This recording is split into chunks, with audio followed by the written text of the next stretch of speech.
So this is what I ended up going with here. It's Quitecool, and it is Bluetooth enabled, so you can control it from your phone. It's got 2 speeds, and it has 1945 CFMs.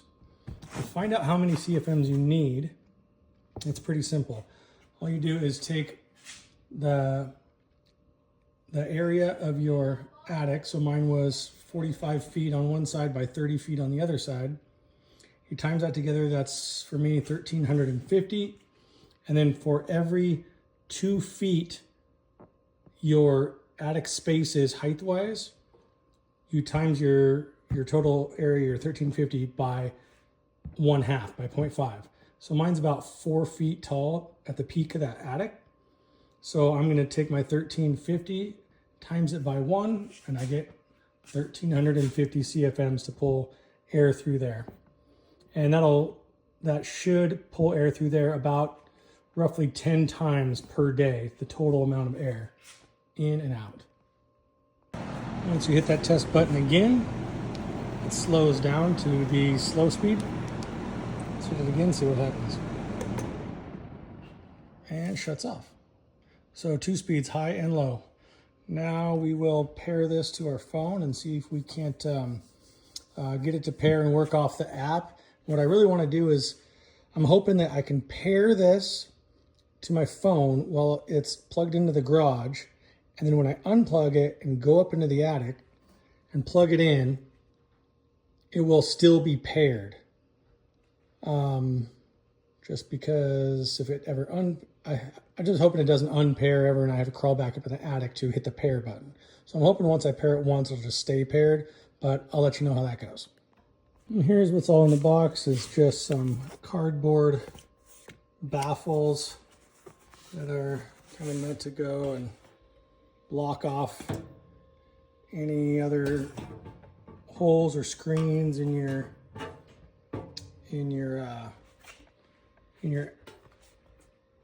attic vent, so that no air gets past it.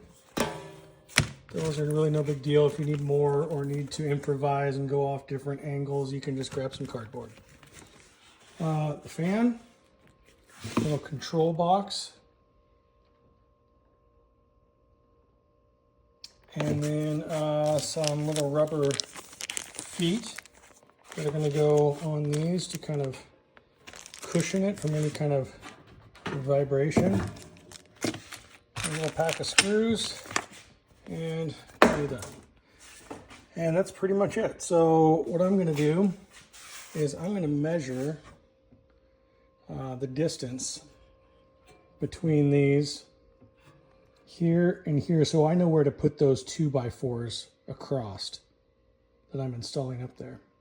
I'm just going to plug it in here and test it out. Seems to be working just fine. Just hit that test button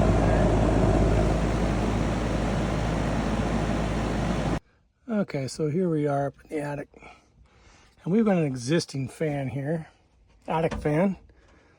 It is a Brown, the little thermostat on it, and it is just making a god-awful noise. It's kind of trash, so we're going to get rid of this, and we're going to disconnect the power from it, and we're just going to run, I don't know, maybe up here somewhere, an outlet, just a regular old outlet. Just to give you a reference here, right now it's 108 up here on the ceiling. What does that say? Yeah, about 108. And it's only about 80 outside. The other day I came in here, it was about 95, and it was outside, and it was 115 in here. So we're going to try to drop that down a little bit.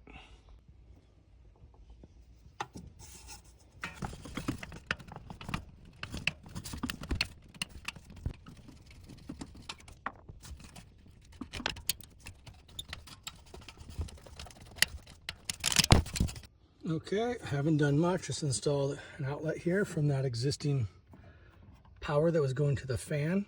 This is actually also going to a switch down in the house. So you will be able to disable the power completely, not have the fan go at all if you want to. I'm not going to show you how to do that. If you don't know how to do that, you probably shouldn't be up here doing this anyway. Then the only other thing I did was in front of the vent here, we had one 2x4 here and one up here. And that was just supporting that old fan. We're going to take these out. And what we're going to do is we're going to cut these down so they fit inside of these two 2x4s, so that we have a flat surface all the way around for the new fan. That way we can close up any gaps and not let any air escape or come back in through any gaps. Also, if you can't tell by the shine on my arms, it's a little warm up here. Reminds me of that scene in Ace Ventura when he's inside the rhino. Warm. So in this attic, what we've got is we've got a vent, a gable vent down there at the far end of the house. And then we've got one here at the other side of the house. So we are already set up perfectly for an attic fan to draw air in from one end of the house, draw it all the way across the house and out the other end to constantly move fresh air in through the attic and out. For this screen here, I think what I'm going to do, see there's like a little screen on here. And it's like little, the holes are a little bit bigger than like a screen door, but still fairly small. I think I'm going to rip this out because I'm afraid it's going to impede with airflow. And I'm going to get that bigger, much bigger squared mesh wire screen stuff and staple it around this. And for now, I'll just install the fan. I'll just take this off and install the fan. I'll get that stuff tomorrow, and I can easily just take the fan off real quick and put that stuff back on. Okay, now we have the two boards that I cut to length and screwed in the middle of the vertical boards. And there's plenty of space here that I measured on the fan, the distance between the mounting bracket from here. It'll be right in the middle of this board, right in the middle of that board, so that fan will stick right on there. I'm going to stick these little sticky vibration pads back of this, just like that.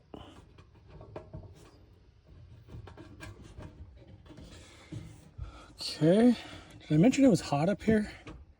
Not sure if I mentioned that yet. So there we go, we've got it on high. If you can't tell by the video, it's very quiet. Also, after I plugged it in, it did automatically pair to the app on my phone. I did not have to repair it. I didn't have to push anything here. I just plugged it in, and the app, I just push go. So there it is. I'll send a screenshot also of the app. It's really simple. It says on the app what temperature it is in here, what the humidity is in here, and then what speed your fan's on. And you can adjust it to come on at certain temperatures and off at certain temperatures. Like I said, I'm gonna put different screen in here, so that's why I haven't put the cardboard little baffles up, but I will do that as soon as I get the screen in here. So there it is. I got the little cardboard baffling on, and I just duct taped the seams. There's a little air sucking in through it, so just block that off. Seems to be working great. One thing to note is it only runs on Bluetooth, not Wi-Fi. So if you are away from home, you can't see what the fan is doing. You can't see the temperature in here. You can't see anything. Basically, the app just shuts down. You can't see anything. You have to be within range, Bluetooth range of this. So anywhere in your house, then you can see all the stats on it and what's going on and the temperature up here and everything else. So yeah, that's pretty much going to do it.